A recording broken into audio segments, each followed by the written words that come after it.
Every purpose under heaven, whether human, satanic, or divine, passes through the gate of time. Ecclesiastes 3:1 says, "To everything there is a season, a time for every purpose under heaven."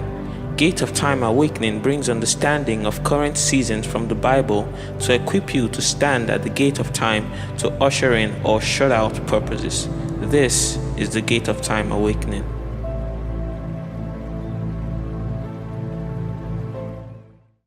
Hello, welcome to Gate of Time Awakening. My name is Nkem Okemiri, and today I want to talk to you about how to understand the year 2019 from the Bible. The first place to go if you want to understand the fifth season year is to go to the fifth day of creation. And this is what we understand from that. Genesis chapter 1, verse 20 to 23. Then God said, "Let the waters abound with abundance of living creatures, and let birds fly above the earth across the face of the firmament, the firmament of the heavens." So God created great sea creatures and every living thing that moves, in which the waters abounded according to their kind, and every winged bird according to his kind. And God saw that it was good.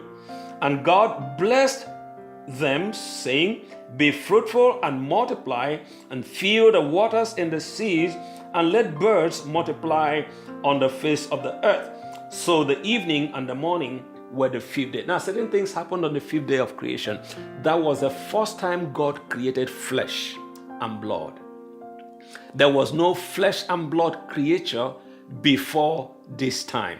Secondly, that was the first time moving creatures came into existence. Nothing was moving about this time. The firmament was where it was. The dry ground never moves, and the vegetation never moved. And even the sun, the moon, and the stars, they're all static.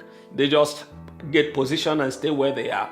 But on the fifth day, God introduced creatures that could move from one point to another. That's when he created the fish and other sea creatures and the birds of the air that could fly. So now there's a third thing that God did on the fifth day of creation that had not happened before. That was the first time that God blessed creation. He did not bless on the first day, he did not bless on the second day or the third day or the fourth, but on the fifth day, God blessed creation. Now I want you to see some key words from this passage that we just read about the fifth day of creation. Some key words are waters, abound, abundance, living creatures, flying above and across, living thing, winged, blessed, fruitful, and multiply. Now, what does a fifth season look like?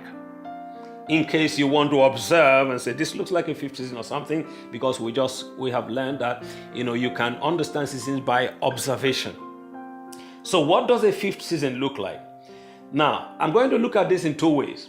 When God is there and calling the shots, and the counsel of God is prevailing, the fifth season is not a dry season. It's not a season of dryness. It's a season of blessings. It's a season of abundant life, freedom, great opportunities, progress, and prosperity. It's a season with opportunities to fly high, to soar high, and to get these opportunities for new things to happen, that have never. Motion comes into action. Motion comes into being. But naturally, and when things are going the way God does not intend, the fifth season becomes the opposite of everything we read in Genesis 1:20 to 23. In the place of water, you may see fire or drought or dryness. In the place of abundance, you may find scarcity. In the place of life, we may find, death and dying. In the place of freedom of movement, we may find, bondage, imprisonment, fear that keeps us hostage in one place, and then stagnation, paralysis. You may find diseases. In the place of blessing, you find curses. In the place of flying up, you may find crashes. Things that should be flying will be crashing to the ground. In the place of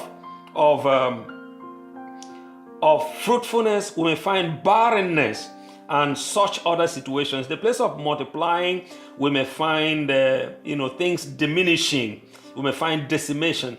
In the place of balance, which the winged creatures have, you may find instability. And in the place of revival, that is life, you may find decadence. You may find in the place of spirituality, you may have moral decadence or find materialism. So the fifth book and chapters of the Bible will guide us. When we read the fifth book of the Bible, which is Deuteronomy introduces us to how to find blessings. God will say, if you will hearken diligently to my word and do all that I tell you to do, you will be blessed. You will be above all nations. You'll be blessed coming in, blessed going out. This will happen to you. This will happen. You will experience blessings, that the blessing will overtake you, pursue you and overtake you. But the same passage, the same fifth book of the Bible tells us that if we do not obey God in the fifth season, then something has happened. We begin to experience the curses, that come about us. Now, for example, the United States is in the fifth 49 years of her nationhood, or in the 35th 7 years. They're just in the closing years of their fifth 49 years. So, United States in the fifth season, since 1972. So you can tell if the nation is finding the blessings or experiencing the curses.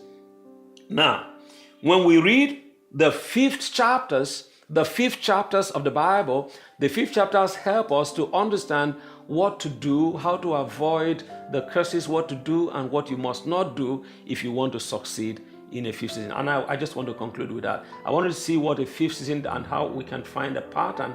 Let's look at some fifth chapters of the Bible that I have selected. Genesis chapter 5. In Genesis chapter 5, people lived and died. There was one man who lived in Genesis chapter 5 and did not die. That was Enoch. He walked with God and God took him away. Why did Egypt experience the plagues that came when Moses went to deliver Israel? It started in chapter 5. As soon as Moses went to him in Exodus chapter 5 and said to Pharaoh, "Thus says the Lord, let my people go." Pharaoh said, "Who is the Lord that I would listen to him? I do not know the Lord, and I will not let Israel go." Then the war started. That's when he began to experience the plagues. If you look at 2 Kings chapter 5, Gehazi, the servant of the man of God, should never have had any problem. Of course, you saw leprosy there and how somebody was delivered from leprosy. But a man ran with greed and flesh-mindedness, and he received curses instead of a blessing. While the one was getting healing and walking away, another person was, disobeyed God and walked into the curses of the season.